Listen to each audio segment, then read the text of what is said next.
Have you ever wanted to say something so precise that the other person just goes silent? Not with shouting, not with insults, but with pure intelligence. Imagine being in the middle of an argument and, with a single sentence, making the other person lower their voice, look at you differently and have nothing more to say. Today, I will reveal 5 responses so powerful that when you use them, they silence anyone. It doesn't matter if you're talking to a boss, a difficult family member, or someone who simply wants to impose their will. These responses not only protect you, but also place you in a position of power without losing your calm. And pay close attention. Number 3, if used correctly, can disarm even the most skilled manipulator. Stay until the end, because you're going to want to practice every single one of them. And when you apply them, you will notice the silence. Everyone at some point has felt that frustration. You're saying something logical, valid, necessary, but the other person simply isn't listening. And worse, they seem to be winning the argument, not because they're right, but because they shout louder, interrupt faster, or attack more aggressively. In our culture, strength is often associated with volume, conviction with imposition, and respect with fear. But that isn't respect, it's momentary domination. And true power isn't about imposing your will, but about expressing yourself with such clarity and control that the other person has no choice but to listen. Response 1. I don't need to raise my voice to be right. There are times when someone raises their voice, believing it gives them more authority. They shout, interrupt, impose themselves, and expect you to do the same. But if you fall into that game, you've already lost. This phrase is an elegant way to step out of the noise without leaving the conversation. Imagine a meeting, a discussion at home, or even a conversation on the street. The other person raises their tone, trying to dominate the atmosphere. And you, instead of responding with the same fire, maintain control and say calmly, I don't need to raise my voice to be right. It's a phrase that not only stops the attack, but sends a clear message. You don't play on the field of emotional confrontation. You play on the field of mental dominance. In that instant, the person listening realizes that something has changed. You're no longer arguing, you're leading. The Stoics taught that self-control is not repression, it is real strength. Epictetus said, "He who cannot control his tongue will be a slave to his emotions."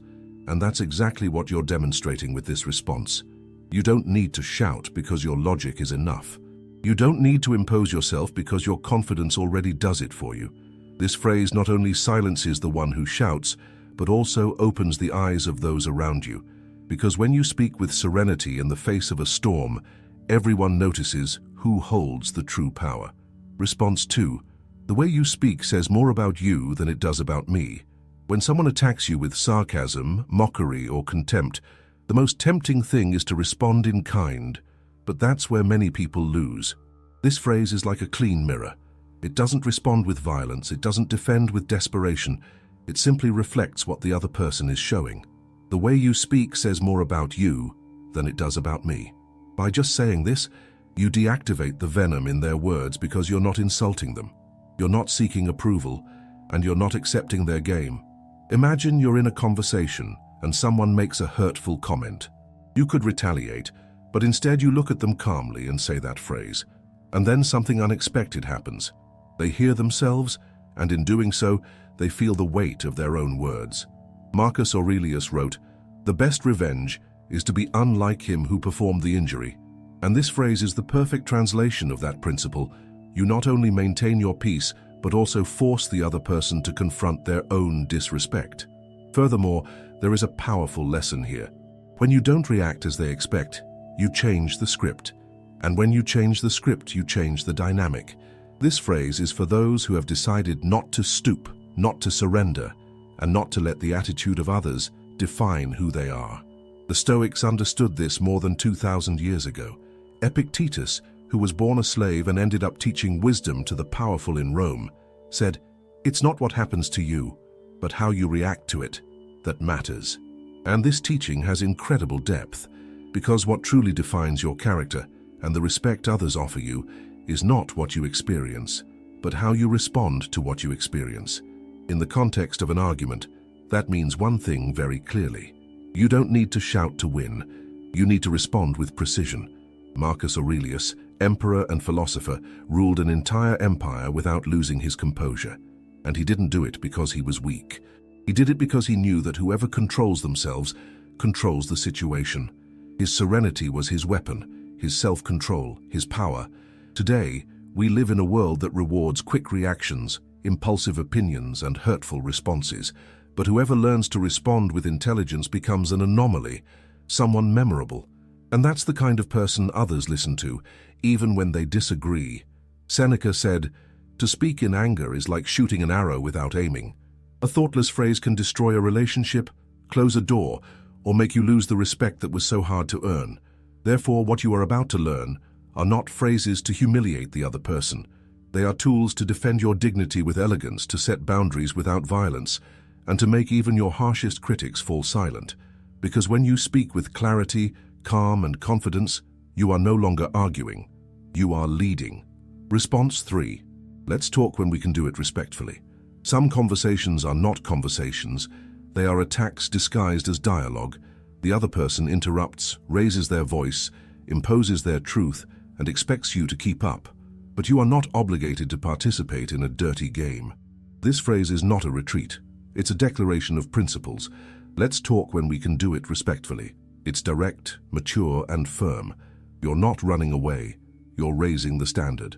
Imagine you're arguing with someone who won't let you finish a thought. They interrupt you again and again. Their tone is aggressive. Instead of escalating the tension, you pause. You breathe and say calmly, "Let's talk when we can do it respectfully." At that moment, you shift the axis of the conversation. It's no longer about the topic being discussed. It's about the minimum conditions required for that conversation to have meaning. This type of response, according to Epictetus, is a reflection of self-mastery.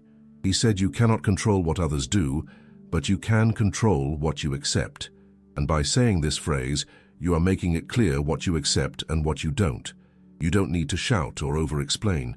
You just establish an emotional boundary that forces the other person to look at themselves and often to be quiet. Because whoever cannot speak with respect loses the privilege of speaking with you. Response 4. I'd prefer not to continue this conversation. There are moments when continuing to talk is pointless.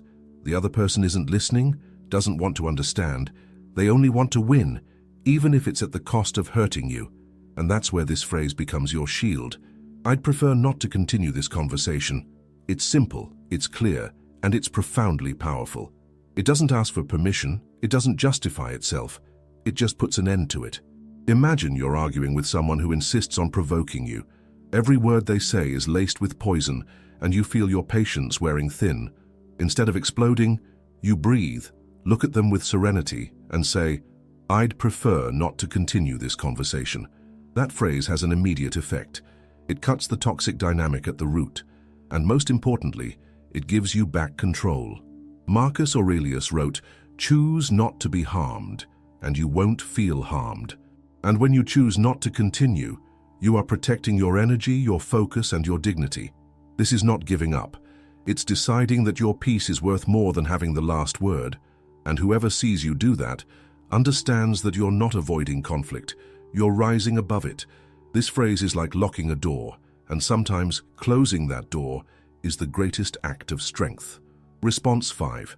That's your opinion, and I respect it, but I don't share it. Not all arguments are with enemies. Sometimes they are with friends, colleagues, or family members who insist on imposing their worldview on you. They do it with good intentions, but without realizing it, they cross your boundaries. And that's when you need a phrase that marks your position with respect but without yielding. That's your opinion, and I respect it, but I don't share it. It's a response that doesn't confront, but it does define.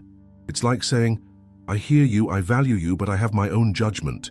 Imagine someone close to you insists on convincing you of something, a decision you don't want to make, a belief you don't share, a judgment you don't consider fair.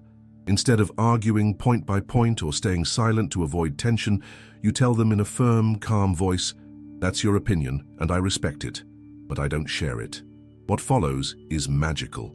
The other person is forced to accept your stance, with no room to attack it, because you're not dismissing their point of view, you're just reaffirming your own. Seneca said it clearly, "To be a slave to the opinion of others is the worst of all prisons." And this phrase is the key to escaping that prison. It's an elegant way of saying, "I think for myself, and I don't need your approval to do so." Using this response frequently gives you something few people have: emotional independence. And when someone notices they can't pressure you, they begin to respect you even more. Now you have 5 responses that not only defend you, but strengthen you.